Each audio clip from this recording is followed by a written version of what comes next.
আজ এসেছি এক লোভনীয় জিনিস নিয়ে, যার নাম শুনলে জিভে জল আসতে বাধ্য। শোনা যায় এটির উদ্ভব হয়েছে ইরান থেকে এবং এটি একটি ফরাসি শব্দ। এর নামকরণ হয়েছে বিরঞ্জ, অর্থাৎ ভাত থেকে। কি কিছু কি গেস করতে পারছেন? বিরিয়ানি ছাড়া কোনো হবে না কথা, বিরিয়ানি কলিজার ভেতরেতে গাথা, বিরিয়ানি হইলে চাই না তো কিছু আর। Yes brother, I M A biryani লাভার। ইন্দারা মন শুধু বিরিয়ানি খেতে চায়, হোক না তেল চর্বি তাতে কি আসে যায়। The most popular food biryani.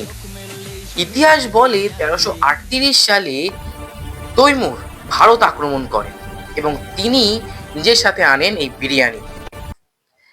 লখনৌয়ের নবাব এবং হায়দ্রাবাদের নিজামরাও এই খাবারটিকে খুব পছন্দ করতেন। আবার ইতিহাসবিদরা বলেন প্রাচীন ভারতে বিরিয়ানি শব্দটির কোনো অস্তিত্বই ছিল না। তখন পিলাফ, পিলাফ মানে কি?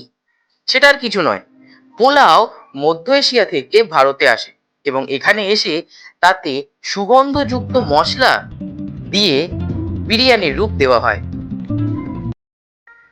আবারও শোনা যায় মোগল সম্রাট শাহজাহানের স্ত্রী হঠাৎ এক যুদ্ধে দেখেন সৈন্যরা খাবারের অভাবে দুর্বল হয়ে পড়েছে।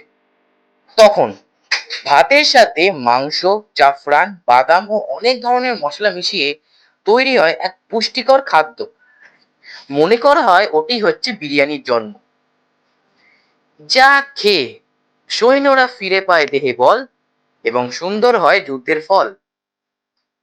কিন্তু হ্যাঁ, বিরিয়ানির যে বাদশাহী মেজাজ, তা এসেছে মোগলদের কাছ থেকে।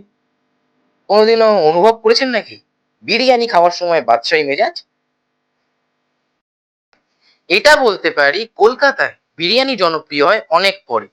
1856 সালে বাংলার নবাব ওয়াজিদ আলী শাহর হাত ধরেই কলকাতায় আসে বিরিয়ানি। তখন কিন্তু এখনকার মতো বিরিয়ানি হতো না। আবার সব জায়গায় বিরিয়ানি এক নয়। যেমন কাশ্মীরে বিরিয়ানিতে দেওয়া হয় ড্রাই ফ্রুটস এবং কেশর। আবার দক্ষিণ ভারতের বিরিয়ানিতে দেওয়া হয় কারি পাতা এবং কলকাতার বিরিয়ানিতে দেওয়া হয় আলু, যা আমাদের খুবই প্রিয়। আমার তো আবার আলু ছাড়া বিরিয়ানি একদমই চলে না।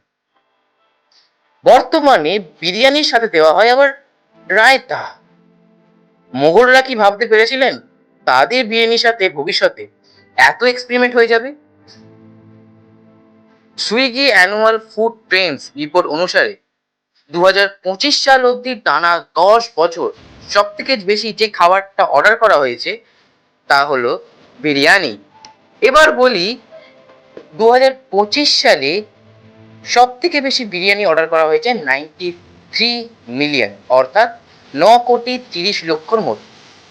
আর যে জায়গাগুলিতে সব থেকে বেশি বিরিয়ানি বিক্রি হয়েছে তা হলো হায়দ্রাবাদ 9.7 মিলিয়ন, বেঙ্গালুরু 7.7 মিলিয়ন এবং চেন্নাই 4.6 মিলিয়ন। এবার একটা ছোট্ট প্রশ্ন আছে, বিরিয়ানির কথার অর্থ কি?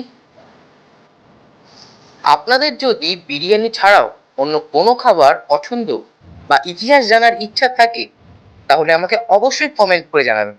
আমি খুঁজে বের করার চেষ্টা করব সেই খাবারের ইতিহাস।